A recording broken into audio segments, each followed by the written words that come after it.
नमस्कार। पिछले हफ्ते बाजार में जो जोरदार गिरावट आई उसने कई इन्वेस्टर्स के मन में सवाल खड़े कर दिए हैं। तो आज हम इसी उथल-पुथल को डिकोड करेंगे, समझेंगे कि इसके पीछे चल क्या रहा है और कुछ ऐसे स्टॉक्स पर भी गहराई से नजर डालेंगे जो इस माहौल में भी अपनी एक अलग कहानी बना रहे हैं। तो चलिए सीधे मुद्दे पर आते हैं। स्क्रीन पर जो ये नंबर दिख रहा है -1690.23 अंक, यह है पिछले शुक्रवार को सेंसेक्स में आई गिरावट। ये कोई छोटी मोटी गिरावट नहीं है। एक ही दिन में इतना बड़ा फॉल, ये मार्केट में एक बड़ी हलचल का साफ साफ इशारा है। और जाहिर है, इतनी बड़ी गिरावट के बाद सबसे बड़ा सवाल यही उठता है कि एक निवेशक को क्या करना चाहिए। क्या ये पैनिक करने का टाइम है या फिर इसमें कोई मौका छिपा है? चलिए इसी सवाल का जवाब अगले कुछ मिनट में ढूंढने की कोशिश करते हैं। आज की हमारी बातचीत को हमने 4 आसान हिस्सों में रखा है। सबसे पहले बाजार का ताज़ा हाल समझेंगे, फिर एक बहुत ही smart investment strategy sector rotation के बारे में जानेंगे। उसके बाद 4 दिलचस्प स्टॉक्स का विश्लेषण करेंगे और आखिर में देखेंगे कि इस सारी जानकारी का इस्तेमाल अपनी इन्वेस्टमेंट जर्नी में कैसे किया जा सकता है। तो चलिए शुरू करते हैं पहले हिस्से से, बाजार का हाल। ये समझना बहुत जरूरी है कि पिछले हफ्ते जो गिरावट आई उसके पीछे के आंकड़े क्या कहते हैं। तो देखिए, शुक्रवार को सेंसेक्स 2.25% गिरकर 73,583 पर बंद हुआ और निफ्टी 50 भी करीब 2.09% नीचे आकर 22,819 पर रुका। ये सिर्फ नंबर्स नहीं है, ये एक ही दिन में आया इतना बड़ा झटका है जिसने मार्केट के पूरे मूड को, पूरे सेंटीमेंट को हिलाकर रख दिया है। तो सवाल ये उठता है कि जब मार्केट में ऐसी अनिश्चितता हो तो एक स्मार्ट इन्वेस्टर क्या करता है। यहीं पर सेक्टर रोटेशन का कॉन्सेप्ट बहुत काम आता है। चलिए इसे जरा समझते हैं। बहुत ही आसान भाषा में अगर कहें तो सेक्टर रोटेशन का मतलब है इकोनॉमी की गाड़ी जिस दिशा में चल रही है, अपने इन्वेस्टमेंट को भी उसी दिशा में मोड़ना। इकोनॉमी के हर फेज में कुछ सेक्टर दूसरों से बेहतर परफॉर्म करते हैं। ये स्ट्रैटेजी उन्हीं मौकों को पहचानने में मदद करती है। ये समझना बहुत दिलचस्प है कि इकोनॉमी का ये पहिया घूमता कैसे है। जब इकोनॉमी तेजी से बढ़ रही होती है तो बैंक और ऑटो जैसे साइक्लिकल सेक्टर्स चमकते हैं, लेकिन जैसे ही रफ्तार धीमी होती है, पैसा कहाँ जाता है? एफएमसीजी, फार्मा, ऐसे सेफ डिफेंसिव सेक्टर्स की तरफ, क्योंकि इनकी डिमांड तो हमेशा ही बनी रहती है। इस साइकिल को समझना मार्केट की नब्ज पकड़ने जैसा है। चलिए अब इस थियरी को जरा प्रैक्टिकल में उतारते हैं और कुछ असली उदाहरणों से समझते हैं। हम 4 अलग-अलग स्टॉक्स पर नजर डालेंगे और देखेंगे कि उनकी कहानी क्या कह रही है। लिस्ट में सबसे पहला नाम है JSW स्टील का, और इन्होंने जापान की JFE स्टील के साथ एक बहुत बड़े जॉइंट वेंचर का ऐलान करके स्टील सेक्टर में एक बड़ी हलचल मचा दी है। ये सिर्फ एक डील नहीं है, बल्कि कंपनी की लॉन्ग टर्म स्ट्रैटेजी का एक बहुत मजबूत संकेत है। ये कोई छोटी मोटी पार्टनरशिप नहीं है, ये एक 50-50 का जॉइंट वेंचर है जिसमें JF स्टील करीब सोचिए 157.5 बिलियन रुपए का भारी भरकम इन्वेस्टमेंट कर रहा है। और इन दोनों का लक्ष्य है भारत में एक इंटीग्रेटेड स्टील प्लांट चलाना, जो देश के इंफ्रास्ट्रक्चर और मैन्युफैक्चरिंग सेक्टर के लिए एक बहुत ही पॉजिटिव साइन है। अब आते हैं अगले स्टॉक पर, और जरा इस नंबर पर गौर कीजिए, 444 करोड़ रुपीस। ये रेलटेल कॉरपोरेशन को मिले एक नए ऑर्डर की वैल्यू है। रेलटेल को ये बड़ा ऑर्डर कर्नाटक सरकार से उनके KSWN 3.0 प्रोजेक्ट के लिए मिला है। लेकिन यहाँ सबसे मजेदार बात क्या है? ये प्रोजेक्ट 2031 तक चलेगा। इसका सीधा सा मतलब है कि कंपनी के पास आने वाले कई सालों के लिए एक पक्की इनकम का जरिया बन गया है, जो इन्वेस्टर्स के लिए स्टेबिलिटी का एक बहुत बड़ा संकेत होता है। हमारा तीसरा स्टॉक है गुजरात फ्लोरोकेमिकल्स। हाँ, ये बात सही है कि कंपनी शॉर्ट टर्म में कुछ मुश्किलों से गुजर रही है, लेकिन इसकी जो फ्यूचर प्लानिंग है वो बहुत ही ज़्यादा इंटरेस्टिंग है, खासकर बैटरी मटेरियल्स के एरिया में। अगर अभी देखें तो कंपनी का 65% से ज़्यादा रेवेन्यू फ्लोरोपॉलीमर्स से आता है। लेकिन असली कहानी यहाँ नहीं है।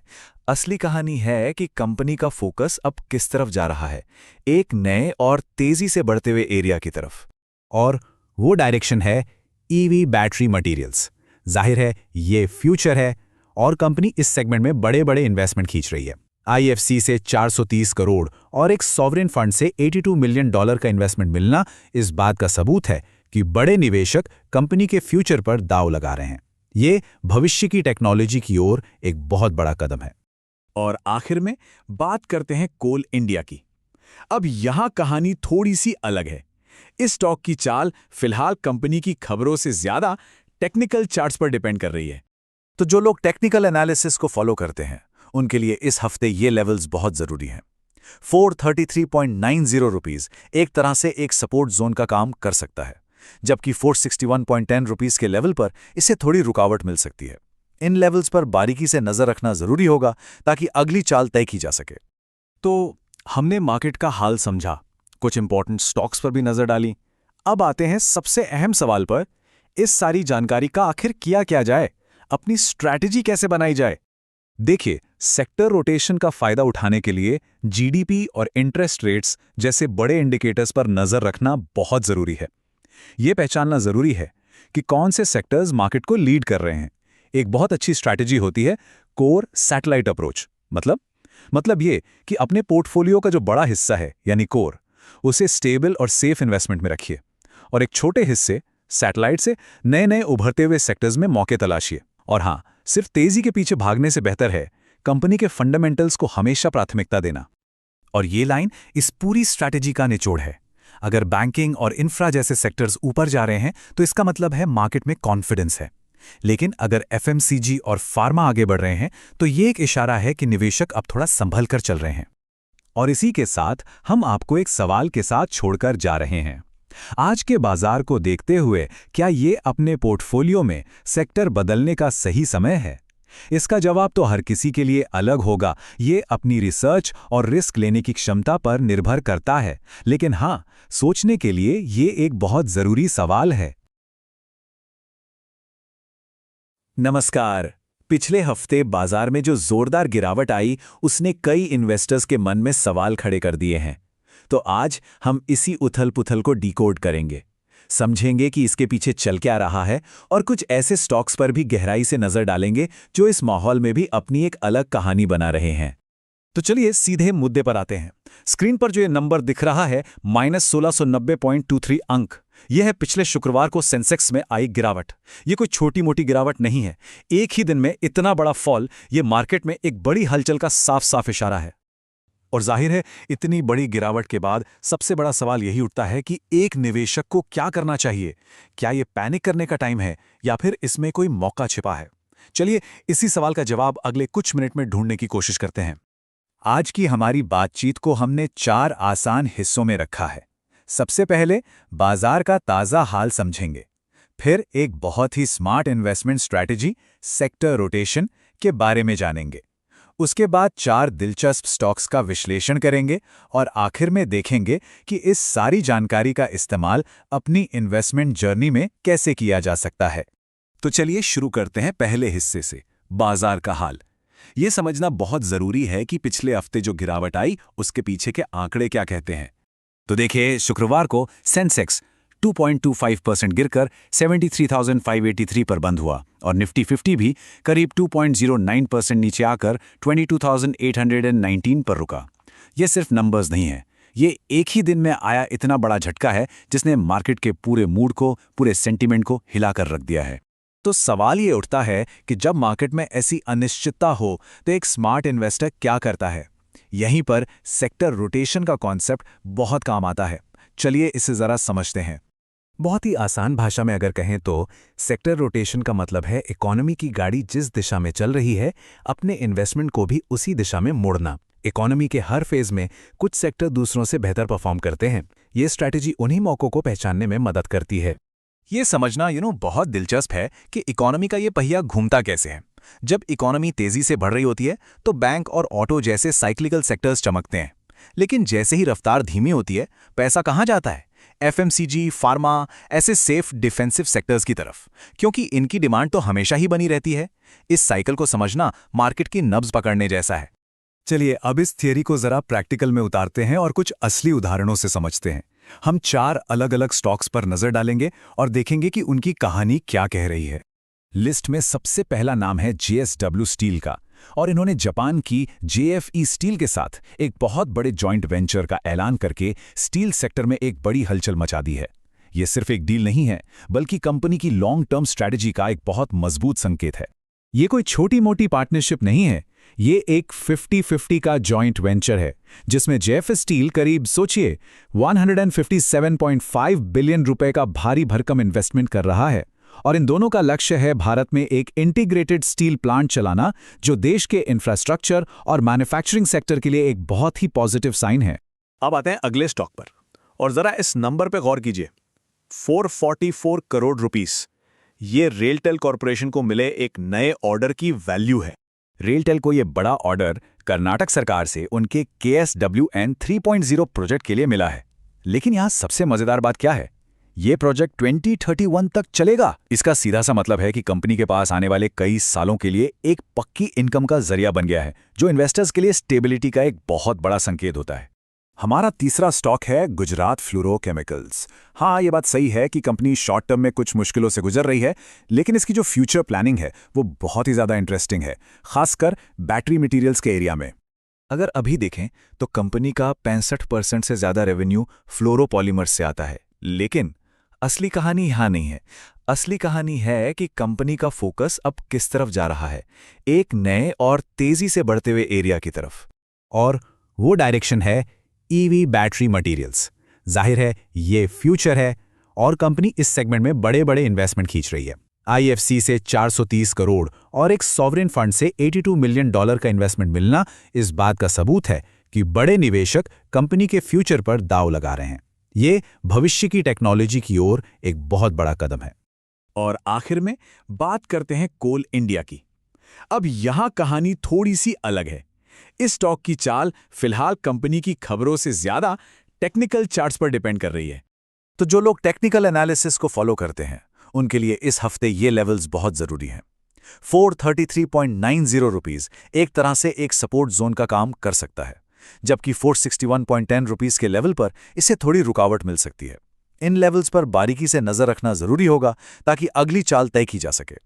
तो हमने मार्केट का हाल समझा, कुछ इंपॉर्टेंट स्टॉक्स पर भी नजर डाली। अब आते हैं सबसे अहम सवाल पर, इस सारी जानकारी का आखिर किया क्या जाए, अपनी स्ट्रैटेजी कैसे बनाई जाए।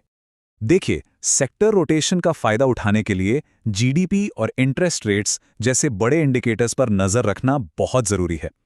यह पहचानना जरूरी है कि कौन से सेक्टर्स मार्केट को लीड कर रहे हैं।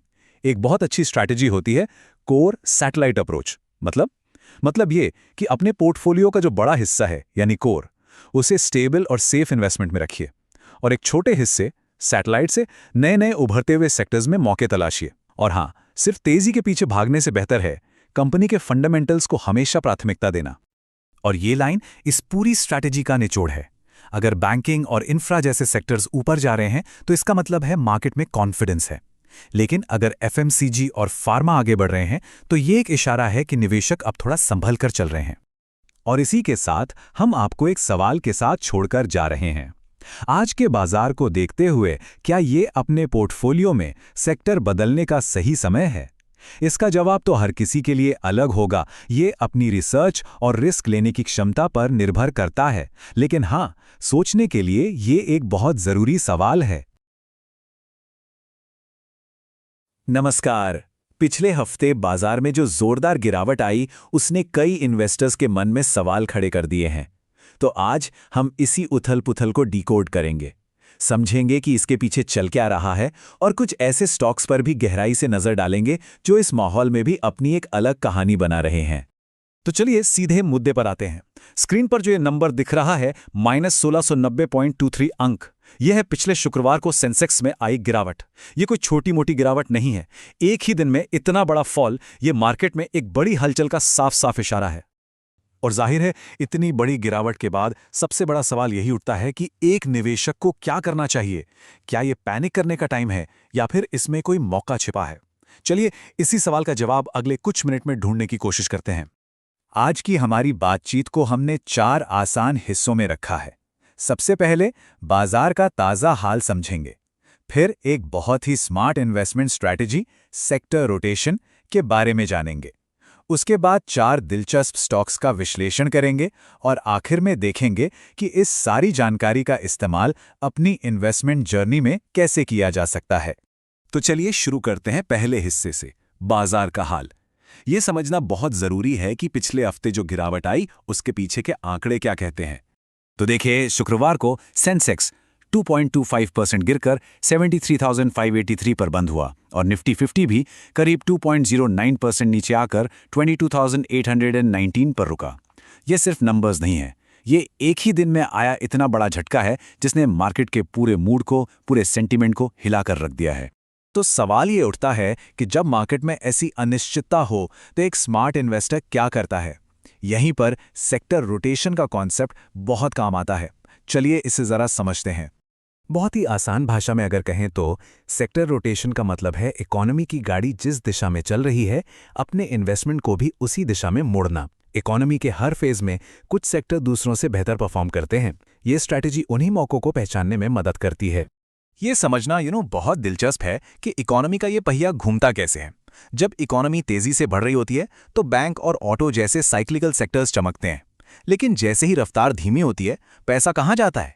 एफएमसीजी, फार्मा, ऐसे सेफ डिफेंसिव सेक्टर्स की तरफ, क्योंकि इनकी डिमांड तो हमेशा ही बनी रहती है। इस साइकिल को समझना मार्केट की नब्ज पकड़ने जैसा है। चलिए अब इस थियरी को जरा प्रैक्टिकल में उतारते हैं और कुछ असली उदाहरणों से समझते हैं। हम 4 अलग-अलग स्टॉक्स पर नजर डालेंगे और देखेंगे कि उनकी कहानी क्या कह रही है। लिस्ट में सबसे पहला नाम है JSW स्टील का, और इन्होंने जापान की JFE स्टील के साथ एक बहुत बड़े जॉइंट वेंचर का ऐलान करके स्टील सेक्टर में एक बड़ी हलचल मचा दी है। यह सिर्फ एक डील नहीं है, बल्कि कंपनी की लॉन्ग टर्म स्ट्रैटेजी का एक बहुत मजबूत संकेत है। ये कोई छोटी मोटी पार्टनरशिप नहीं है, ये एक 50-50 का जॉइंट वेंचर है जिसमें JFE स्टील करीब सोचिए 157.5 बिलियन रुपए का भारी भरकम इन्वेस्टमेंट कर रहा है, और इन दोनों का लक्ष्य है भारत में एक इंटीग्रेटेड स्टील प्लांट चलाना, जो देश के इंफ्रास्ट्रक्चर और मैन्युफैक्चरिंग सेक्टर के लिए एक बहुत ही पॉजिटिव साइन है। अब आते हैं अगले स्टॉक पर, और जरा इस नंबर पे गौर कीजिए, 444 करोड़ रुपीस। ये रेलटेल कॉरपोरेशन को मिले एक नए ऑर्डर की वैल्यू है। रेलटेल को ये बड़ा ऑर्डर कर्नाटक सरकार से उनके KSWN 3.0 प्रोजेक्ट के लिए मिला है। लेकिन यहाँ सबसे मजेदार बात क्या है? ये प्रोजेक्ट 2031 तक चलेगा। इसका सीधा सा मतलब है कि कंपनी के पास आने वाले कई सालों के लिए एक पक्की इनकम का जरिया बन गया है, जो इन्वेस्टर्स के लिए स्टेबिलिटी का एक बहुत बड़ा संकेत होता है। हमारा तीसरा स्टॉक है गुजरात फ्लोरोकेमिकल्स। हाँ, ये बात सही है कि कंपनी शॉर्ट टर्म में कुछ मुश्किलों से गुजर रही है, लेकिन इसकी जो फ्यूचर प्लानिंग है वो बहुत ही ज़्यादा इंटरेस्टिंग है, खासकर बैटरी मटेरियल्स के एरिया में। अगर अभी देखें तो कंपनी का 65% से ज़्यादा रेवेन्यू फ्लोरोपॉलीमर्स से आता है। लेकिन असली कहानी यहाँ नहीं है। असली कहानी है कि कंपनी का फोकस अब किस तरफ जा रहा है, एक नए और तेजी से बढ़ते हुए एरिया की तरफ।